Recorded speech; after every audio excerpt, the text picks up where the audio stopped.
చాలా వరకైతే మీకు ఎస్పెషల్లీ లేడీ ఫ్యాన్ బేస్ ఎక్కువైంది. ఏంటి దాని గురించి ఏం చెప్తారు మీరు?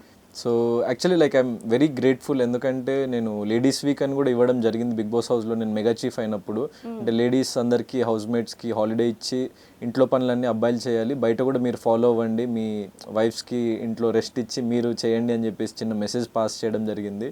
సో ఫ్యామిలీ ఆడియన్స్ అంటే not just ladies, actually like ప్రతి సెక్టర్ నుంచి చాలా యునానిమస్గా చాలా పాజిటివ్ రెస్పాన్స్ ఉంది.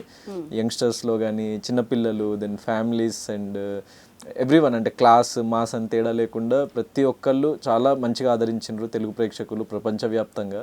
సో దానికి నేను ఎప్పుడు రుణపడి ఉంటా వాళ్ళకి. సో గౌతమ్, సో లాస్ట్ వరకు వచ్చే వరకు గౌతమే విన్నర్ అని చెప్పేసి ఆడియన్స్ కానీ సోషల్ మీడియాలో చాలా ఇప్పుడు మీరు చూసుకుంటే కూడా మీకు రియల్ విన్నర్, ఈయనే రియల్ విన్నర్ అని చెప్పేసి, అంటే విన్నర్ అయిన నిఖిల్ గారికి ఇప్పుడు నెగిటివిటీ వస్తుంది, రన్నర్ అయిన మీకు పాజిటివిటీ వస్తుంది. సో ఈ రెండు వాటి గురించి ఏం చెప్తారు మీరు? సో అంటే ఇది చాలా రేర్ సిచ్యువేషన్ ఇట్లా జరగడం అన్నది. So what ever has happened, అంటే అది షో ఈజ్ డన్ కాబట్టి నేను దాని గురించి ఇంకెక్కువ ఆలోచించదలుచుకోలేదు.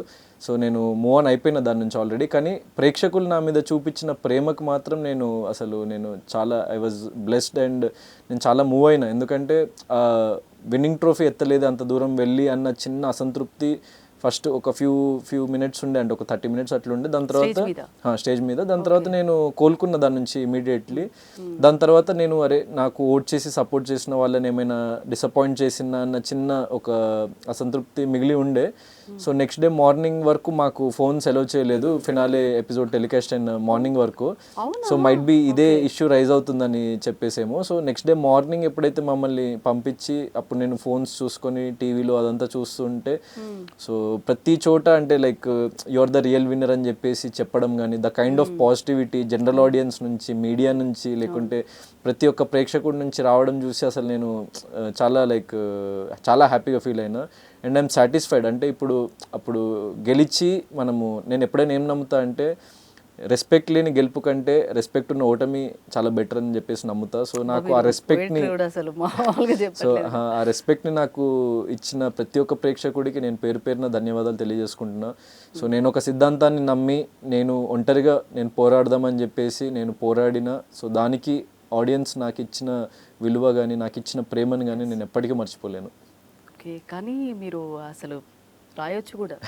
యా రైటర్, యాక్చువల్లీ అంటే రైటర్ ఆల్సో. అవునా? ఓకే, అదే చూసారా, గుర్తుపట్టేసండి. అంటే అది భాషా ప్రావీణ్యం ఎక్కువ ఉంది. సో చిన్నప్పటి నుంచి భాష మీద పట్టు ఉండడం వల్ల. అంటే మీరు రైటర్ మీలో అంటే లైక్ ఫస్ట్ యాక్చువల్లీ యాక్టర్ అవ్వక ముందు రైటర్ అండ్ డైరెక్టర్ అవుదామన్న ఇంక్లినేషన్ ఉండే నాలో. సో ఇప్పుడు నేను చేస్తున్న ఫిల్మ్ సోలో బాయ్ కూడా లైక్ స్క్రిప్ట్ నాదే, డైరెక్టర్ వేరే ఆయన. Okay, story, screen play, dialogues. ఇప్పుడు అంటే మీరు బిగ్ బాస్ నుంచి రాగానే ఇది ఓకే అయిపోయిందా? లేదు, ఇది యాక్చువల్లీ నేను సీజన్ 8 అవ్వక ముందు, అంటే ఇంకా లోపలికి వెళ్ళక ముందే మూవీ కంప్లీట్ చేసుకొని సో లోపలికి వెళ్ళడం జరిగింది. సో ఇప్పుడు ద ఫిల్మ్ ఈజ్ రెడీ.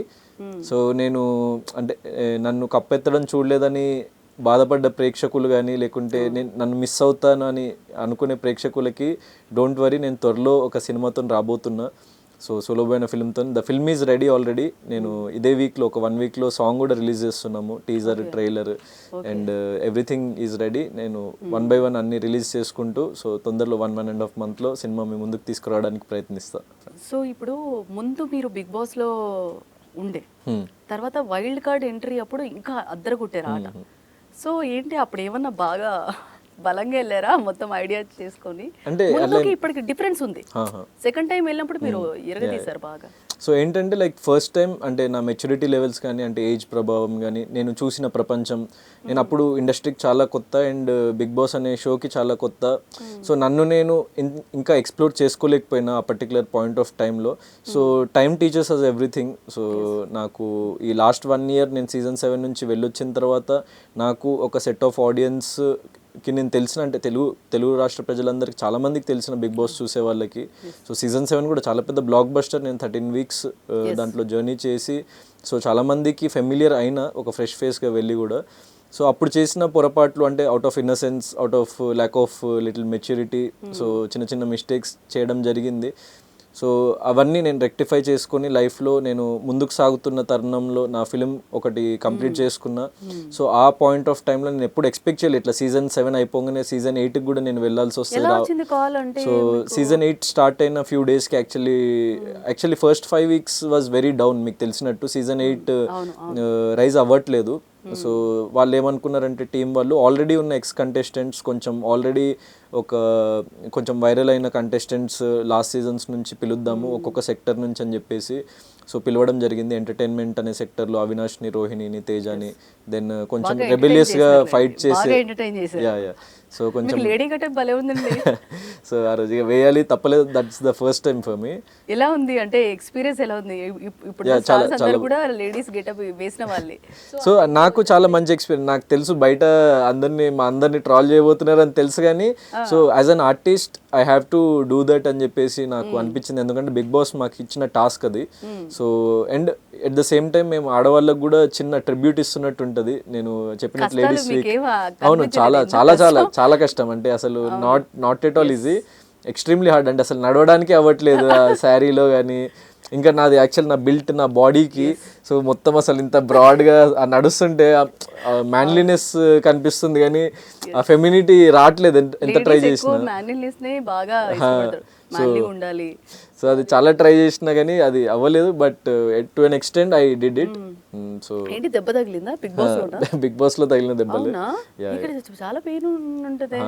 అంటే ప్రతి టాస్క్ లో ఫిజికల్ టాస్క్స్ లో ఇక మనం పడటం లేవడం ఇక అదంతా కామన్. అండ్ చాలా టాస్క్లు అంటే అవి యాక్చువల్ బయట టెలికాస్ట్ కూడా చేయలేరు. ఎందుకంటే ఒక task last 14th week task నాకు నోస్ దగ్గర తగిలి అందరూ ఒకటేసారి మీద పడ్డారు. మొత్తం బ్లీడింగ్ అయింది నోస్ నుంచి. సో ఒకసారి కంటికి తగిలి సో కంటి మీద తగిలింది. సో అయినా చక్కగానే ఉంది.